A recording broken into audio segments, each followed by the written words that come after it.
Who is Emmanuel? A client. Then why has he been waiting outside your shop?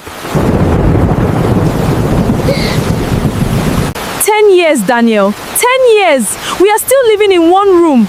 You have never given me the life I dreamed of. I gave you everything I had. I sold my father's watch.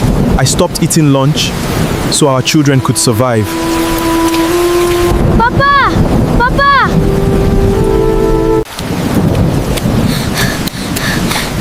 Go back inside, son. No! Please don't leave us. There was a time when Grace believed love could feed an empty stomach. She was only 18 then, a lively young woman whose laughter echoed through the crowded market every morning. Long before sunrise, she would arrange tomatoes, peppers, onions and vegetables on a small wooden table that barely belonged to her. The work was exhausting, but she carried herself with an energy that made people stop and smile. Even on the hardest days, she found reasons to laugh. Not far from the market was a small electrical repair shop where a quiet young man named Daniel spent his days repairing broken radios, old fans, and damaged televisions. He was not the kind of man who filled every silence with words. Instead, he listened more than he spoke.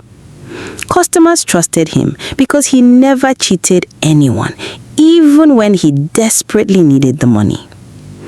Every afternoon, Daniel walked past Grace's stall on his way home. At first, they exchanged nothing more than shy smiles. Then came greetings. Soon, those greetings became conversations.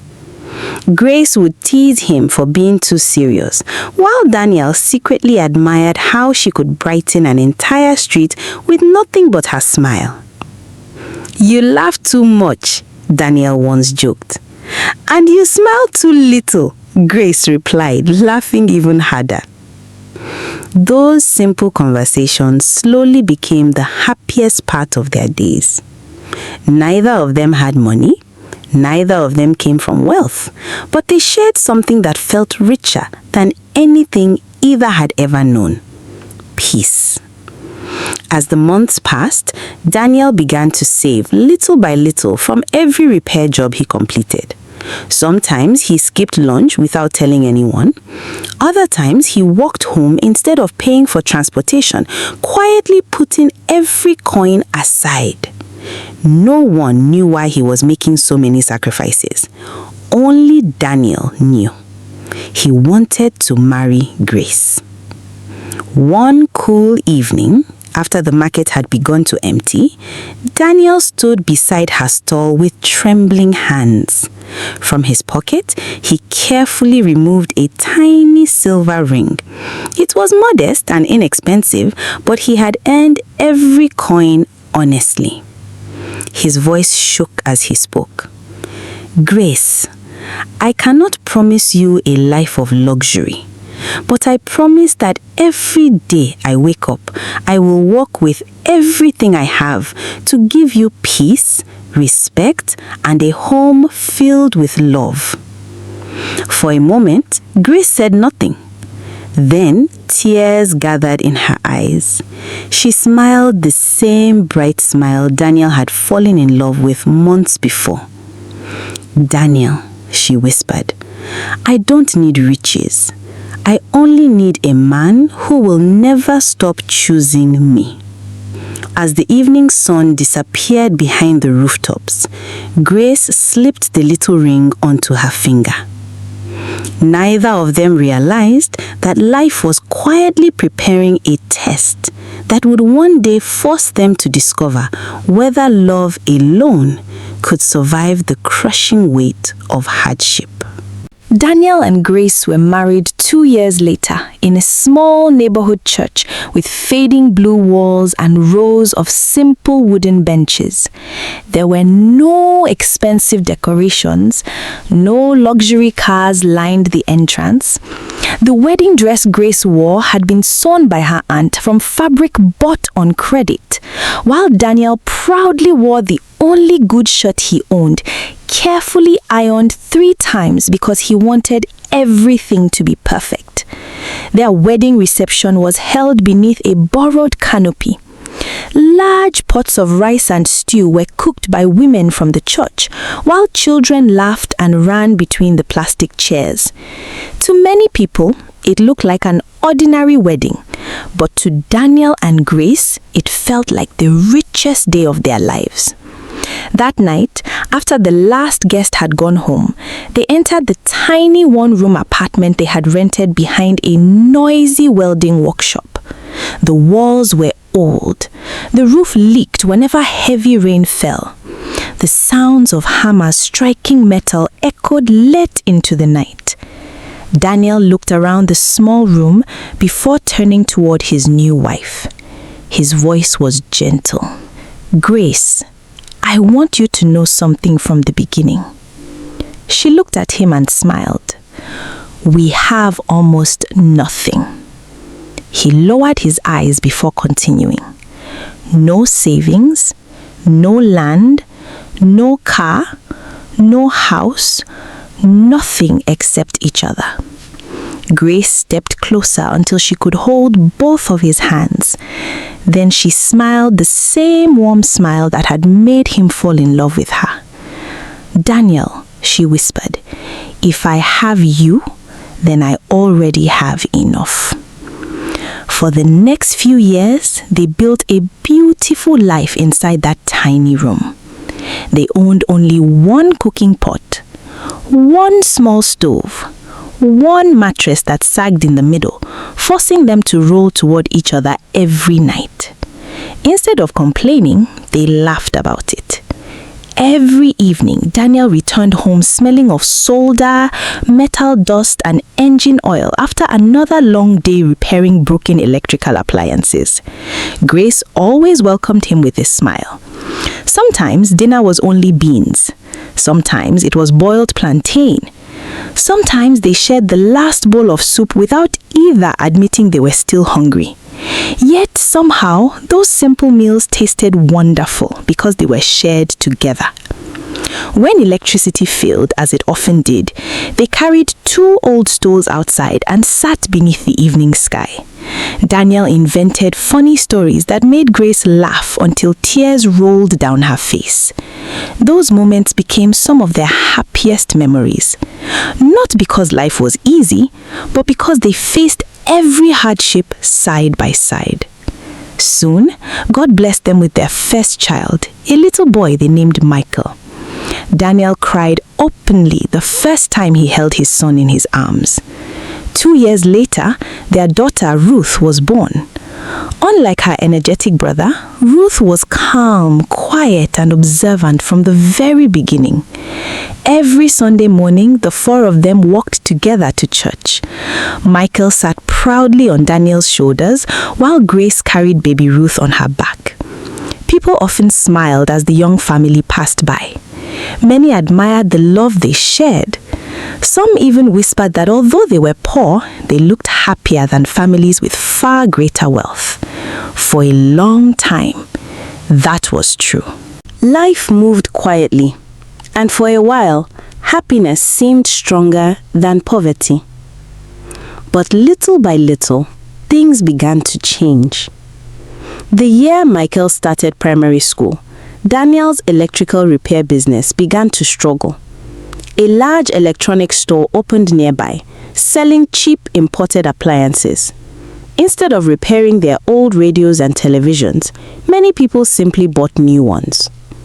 The number of customers visiting Daniel's shop became fewer each week.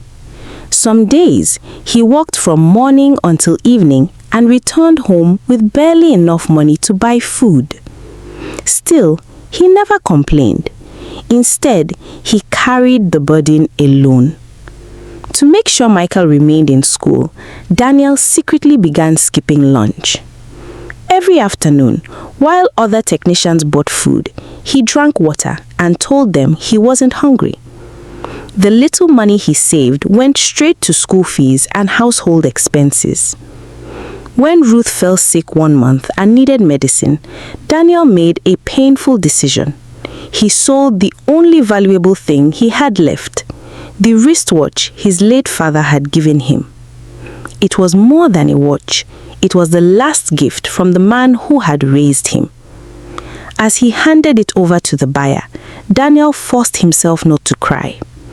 If this watch can help my daughter smile again, then it has served its purpose. He never told Grace what he had done. He didn't want her to feel guilty. He believed a husband should protect his family from worry, even if it meant carrying every burden alone.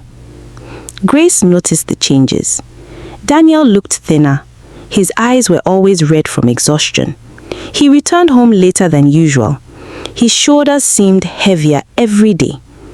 "You've been working too hard," she told him one evening as they ate dinner. Daniel smiled gently. "It will get better." That was all he said. He never mentioned the debts. He never mentioned the missed meals. He never mentioned the watch. Meanwhile, life around Grace was changing too. Her cousin Victoria had married a wealthy businessman. One afternoon, Victoria arrived at the family home in a beautiful car with dark-tinted windows. She stepped out wearing an elegant wrapper made from expensive fabric, matching jewelry sparkling in the afternoon sun. Grace welcomed her warmly, but she couldn't stop staring at the life her cousin now lived. Victoria laughed as she spoke about her new home. "You must come and visit sometime," she said happily. "The children even have their own playroom." Grace smiled politely. "A whole room just for toys?" Victoria nodded proudly. Grace said nothing more. But after Victoria left, she stood quietly in the doorway of her tiny one-room apartment. She looked at the worn mattress, the cracked walls, the small cooking stove, the single pot they had used for years. For the first time since marrying Daniel, she didn't simply see a humble home. She saw everything they didn't have. And without realizing it, a tiny seed of dissatisfaction began to grow inside her heart. From that day forward, Grace unknowingly began comparing her life to everyone else's. Every time she visited Victoria, she noticed something new. A larger sitting room, a modern kitchen, a generator that kept the lights on throughout the night, beautiful furniture, new clothes, children who never worried about school fees. Each visit left Grace returning home quieter than before. Daniel noticed the silence. "Is everything all right?" he asked one evening. Grace forced a smile. "I'm just tired." But she wasn't tired. She was disappointed. Slowly, that disappointment began changing the way she looked at the man she once believed was enough. Daniel, on the other hand, was fighting battles she knew nothing about. His debts continued to grow. Some customers delayed payment for weeks. Others disappeared without paying at all. Yet, every morning, he still left home before sunrise, determined to provide for his family. One afternoon, Michael came home from school with tears in his eyes. His school uniform had torn again at the shoulder. Some classmates had laughed at the patch Grace had sewn only weeks earlier. Grace held the uniform in her hands for a long time. Her heart ached. "We can't keep patching this," she said quietly. "Our son is becoming a joke." Daniel examined the uniform carefully. "I'll buy him a new one next month." Grace looked at him. "You said that last month." Daniel lowered his eyes. He had no answer. Michael stood silently near the doorway, listening to every word. Daniel called him over and knelt in front of him. He smiled warmly. "Do you know something?" Michael shook his head. "Your mother's stitching is stronger than the cloth itself." He gently touched the patched shoulder. When the other boys' uniforms begin to fall apart, yours will still be standing because it was repaired with love. Michael smiled. For a moment, he forgot the laughter at school. But after the children had gone to bed that night, Grace sat alone holding the same uniform. Tears rolled silently down her cheeks. Not because of the cloth, but because she knew Daniel truly wanted to give their children a better life. He simply couldn't. That same week, Daniel stayed behind after work instead of going home immediately. He sat outside a mechanic's workshop with several older craftsmen who often gathered there after closing. One elderly mechanic named Joseph watched Daniel quietly. "You've been carrying something heavy," Joseph finally said. Daniel tried to smile. "It's nothing." Joseph chuckled. A man who says it's nothing is usually carrying everything. For a long moment, Daniel remained silent. Then he spoke. "I feel like I'm losing a race I never knew I was running." Joseph nodded slowly. "My son, every husband has felt that way at least once." He leaned forward. "But don't make the mistake many men make." "What mistake?" "Trying to carry your family alone." Daniel frowned. "I don't want Grace to worry." Joseph sighed. "A marriage is not built by one person hiding every storm. It survives when two people hold the roof together." Daniel thought about those words all the way home. He almost told Grace everything that night. The debts, the missed meals, the watch he had sold. But when he heard Michael and Ruth laughing inside the house, he smiled, opened the door, and once again, said nothing. The next morning, Grace watched Daniel prepare for work. His shirt had been washed so many times that the collar had begun to fade. He carefully folded his lunch cloth, even though she knew there was almost nothing inside it. Before leaving, he smiled at her the same way he always did. "I'll see you this evening." Grace nodded. "Be careful." She stood at the doorway until he disappeared at the end of the street. For reasons she could not explain, her heart felt unusually heavy. She had watched Daniel carry burdens before, but lately there was something different. He smiled less, he spoke less. Sometimes she caught him staring into space, completely lost in thought. Whenever she asked what was wrong, he answered exactly the same way. "I'm all right." She wanted to believe him, but she couldn't. Later that afternoon, after returning from the market, Grace sat quietly outside their small room. Children were playing nearby. Women chatted as they washed clothes. Life continued as usual, yet her mind was somewhere else. She looked at her hands that had spent years measuring rice, arranging tomatoes, selling round nuts, and doing whatever honest work could help put food on the table. Then a memory returned. Many years earlier, before marriage, she had spent several months helping an elderly dressmaker in the market. The woman had taught her how to repair torn clothes, replace zippers, stitch school uniforms, and sew simple garments. At the time, she treated it as nothing more than another skill. She never imagined she would one day need it. Grace lowered her eyes. What if? The thought came quietly. What if these hands could do more? That evening, Daniel returned home looking more exhausted than ever. After supper, when the children had finally fallen asleep, Grace broke the silence. "Daniel?" He looked up. "Can we talk?" Daniel smiled gently. "Of course." Grace hesitated for a moment. "I've been thinking about us." Daniel remained silent, giving her her full attention.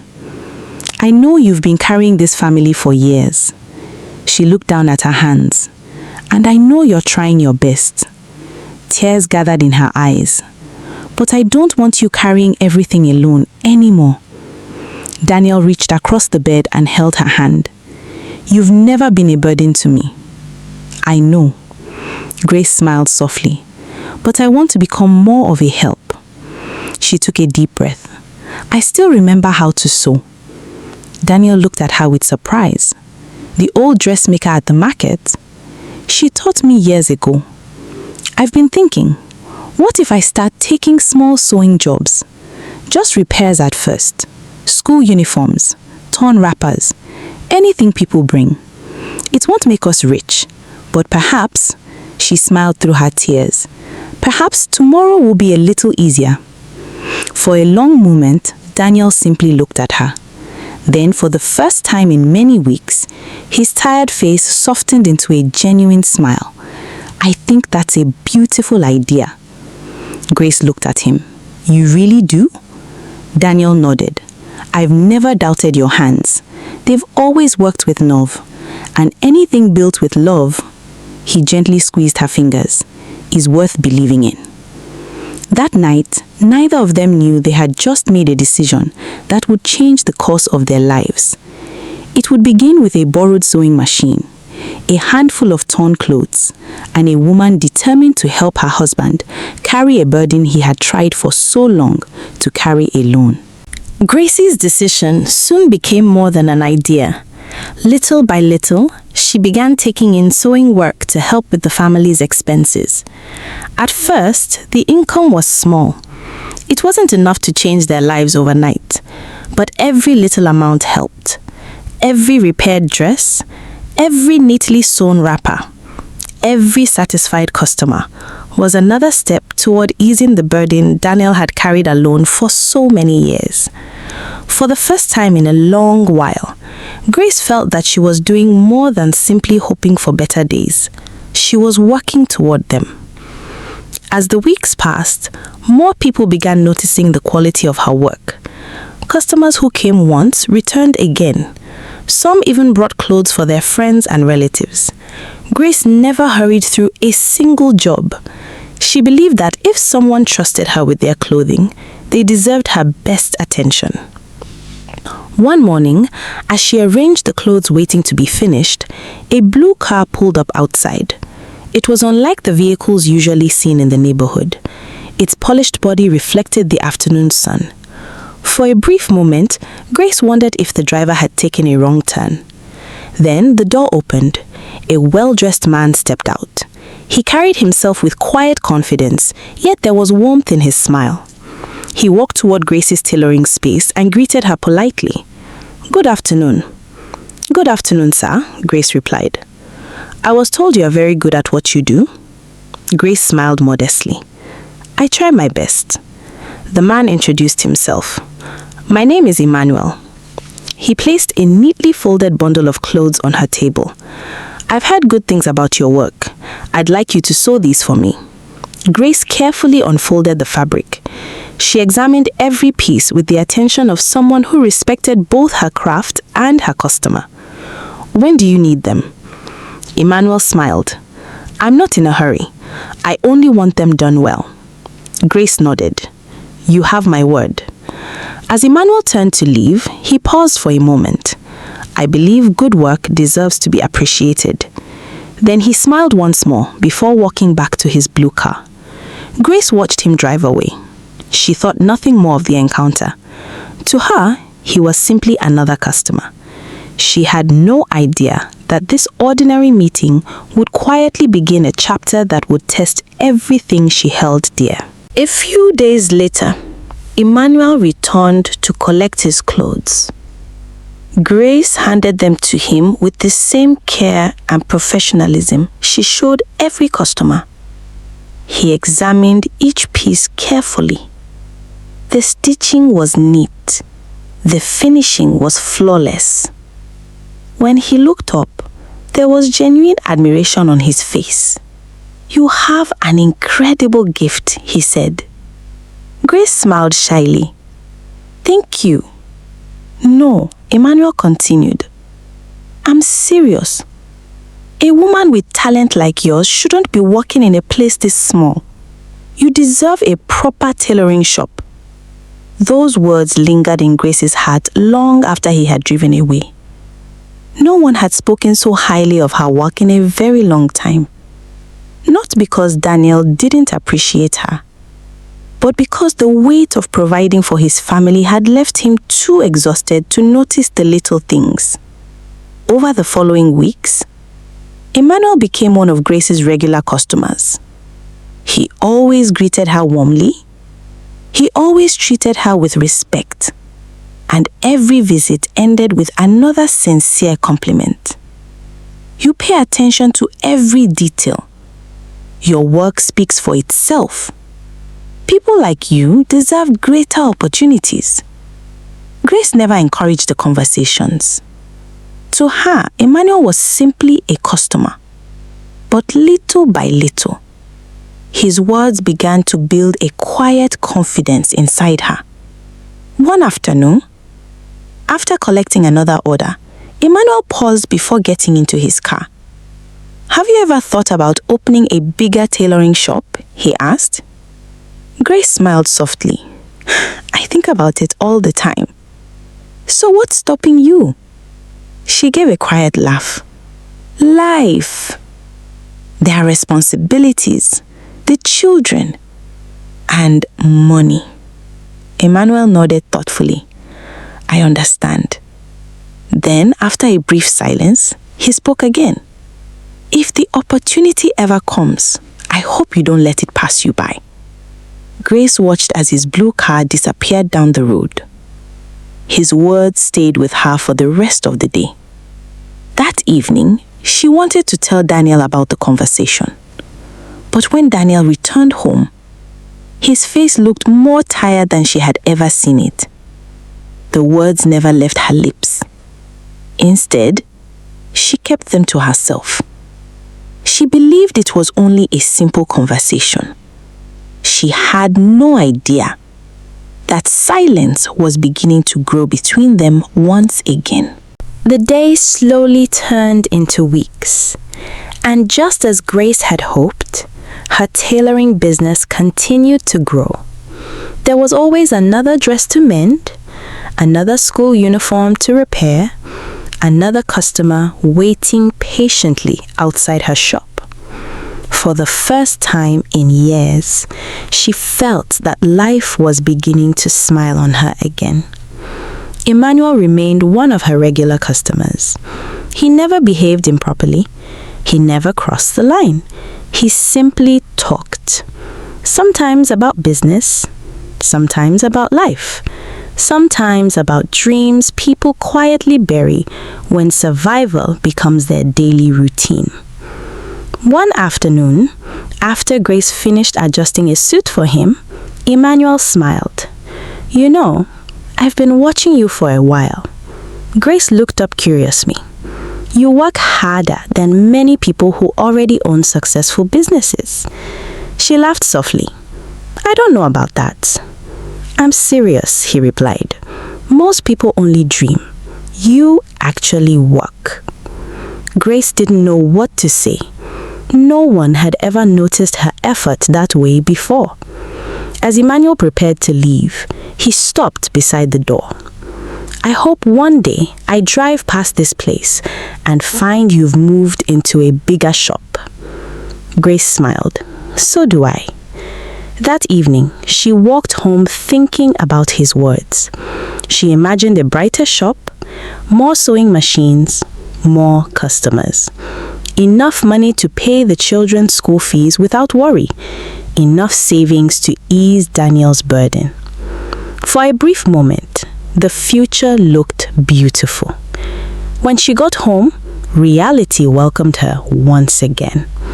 Daniel sat quietly, going through a pile of unpaid bills. His face looked tired, older than his years. Grace wanted to tell him about the conversation. She wanted to share the hope she had begun to feel. But as she watched him struggling to make sense of numbers that refused to add up, she changed her mind. "It can wait," she whispered to herself. So she served dinner. They talked about the children, about work, about tomorrow. But she never mentioned Emmanuel. She convinced herself it wasn't important. After all, he was only a customer, just another person who appreciated her work. Or so she believed. Sometimes, however, the biggest changes in our lives don't begin with great mistakes. They begin with small conversations, small decisions, and small secrets we believe will never matter. Daniel had never been a suspicious man. Their marriage had been built on trust. So when he first noticed the unfamiliar floral perfume on Grace one evening, he dismissed it as a gift from a customer. When she started coming home later than usual, explaining that clients had kept her after closing for fittings, he believed her. Believing her was easier than doubting the woman he had loved for so many years. But something had changed. Even the children could feel it. One evening, Ruth looked at her brother and whispered, "Mama laughs differently now." Michael looked at his little sister. "You are too young to understand." But the truth was, he had noticed it too. He simply didn't know what it meant. Not long after, Grace came home wearing a beautiful new wrapper Daniel had never seen before. "Where did you get it?" he asked gently. "A client gave it to me," Grace replied almost immediately. Daniel nodded, but something about the speed of her answer stayed with him. For the first time, a question entered his heart. He tried to push it away. She was his wife. He trusted her. Whatever this was, surely it would pass. But some storms don't disappear simply because we choose not to see them. One morning, Michael borrowed his mother's phone before leaving for school. He wasn't searching for anything. He only wanted to check the time. Then a message appeared. It was from a man named Emmanuel. Before he could look away, his eyes caught one sentence. "I miss you already. Come by after the shop closes. Don't tell your husband about the money. Let it be our secret for now." Michael froze. His heart began to race. He didn't fully understand everything he had just read, but he understood enough to know something was terribly wrong. He never told his father. Instead, he quietly began watching his mother, watching the blue car, watching the silence that was slowly growing inside his home. Without realizing it, a 12-year-old boy had begun to carry a burden no child should ever have to bear. The truth could not remain hidden forever. One rainy evening, Daniel returned home earlier than usual. The heavy rain had brought work to an end, and he expected to find his family waiting for him. Instead, the house was quiet. Only Michael and Ruth sat together beside a small candle. "Where's your mother?" Daniel asked. "She went to deliver a dress," Michael replied. Daniel frowned. "At this hour? In this rain?" Michael lowered his eyes. He didn't answer, and somehow that silence told Daniel everything. Nearly 2 hours later, Grace finally returned. She was drenched, despite carrying an umbrella. She apologized for being late and explained that a difficult customer had delayed her. Daniel listened without interrupting. When she finished, he asked one simple question. "Who is Emmanuel?" Grace froze. For a brief moment, the room fell completely silent. "He's a client," she answered. Daniel looked at her steadily. "Michael has seen his car waiting for you several times." Grace's expression changed. "So now you are letting our son spy on me?" "I'm asking my wife a question." The conversation that followed began quietly. Neither of them shouted, not at first, but years of hidden pain, unspoken fears, and unanswered questions finally burst to the surface. "You've never given me anything," Grace cried. 10 years, Daniel, and we're still struggling." Daniel stood there in silence.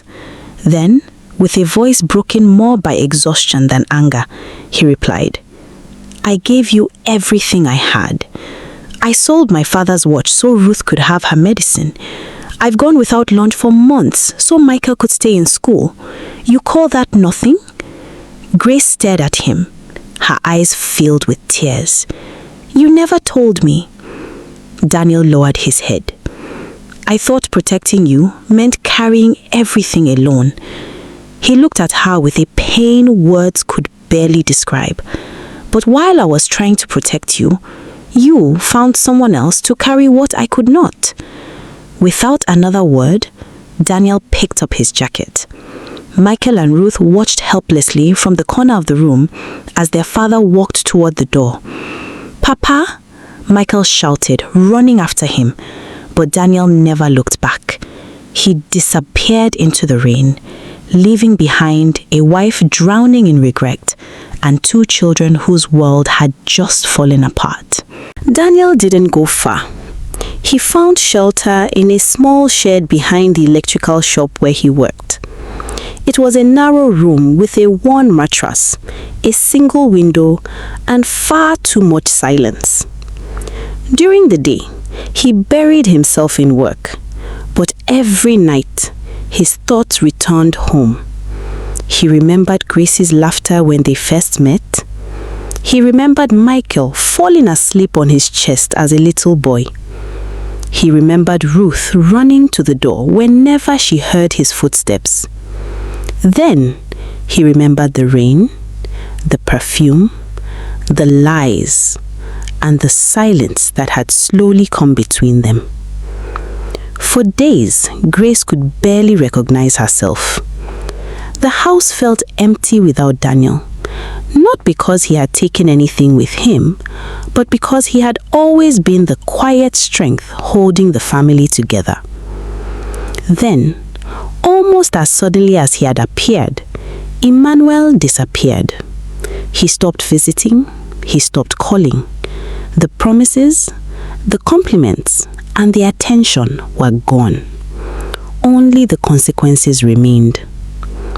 One evening, Ruth looked at her mother with innocent eyes. "Mama, did you make Papa leave?" Grace couldn't answer. The question pierced deeper than any accusation ever could. For the first time, she saw the damage through the eyes of her children. A few days later, Grace went to see her mother. She wasn't looking for comfort. She was looking for truth. After listening quietly, the old woman looked at her daughter and said, "You wanted what Victoria had." Grace lowered her head. "Yes, but Victoria's husband isn't kinder than yours. He's only richer. You confused the two." Tears rolled down Grace's face. "I know that now." Her mother nodded gently. "Knowing is easy. What matters is what you choose to do next." Those words stayed with Grace all the way home. For the first time, she stopped blaming her circumstances. She stopped blaming Daniel. And she began to face the painful truth. The greatest distance between them had not been created by poverty. It had been created by silence, comparison, and secrets. Grace knew she couldn't change the past, but she prayed that somehow she could still save what was left of her family. Twice every week, Michael walked from school to the small shed behind the electrical shop. He never told his mother where he was going. Each visit, he carried a small parcel of food. One afternoon, as they sat together outside the shed, Daniel looked at his son and asked, "Why do you keep coming here?" Michael looked down at the food in his hands. "Because someone has to make sure you are eating." Daniel's heart sank. He looked at the boy sitting beside him. Only 12 years old, yet carrying worries no child should ever carry. Daniel placed a hand gently on his shoulder. "I'm your father. This isn't supposed to be your responsibility." Michael was quiet for a moment. Then he answered softly, "Someone has to do it." Daniel lowered his head. In that moment, he realized something painful. For years, he had carried every burden in silence, Now, his own son had learned to do the same. Back at home, Ruth grieved in the only way a 7-year-old knew how. She drew. Again and again, she drew the same picture. A small house, a father, a mother, a brother, a little girl. Above them, in careful, uneven handwriting, she wrote, "We are still a family." One evening, she carried the drawing to Grace. "Mama, is this still true?" Grace looked at the picture for a long time. Tears filled her eyes. Finally, she whispered, "I don't know yet, my love, but I'm going to do everything I can to make it true." That night, Grace sat alone with a sheet of paper. She didn't write excuses. She didn't write a defense. She wrote the truth. Every debt she had accepted from Emmanuel, every lie she had told Daniel, and every fear that had slowly changed her heart.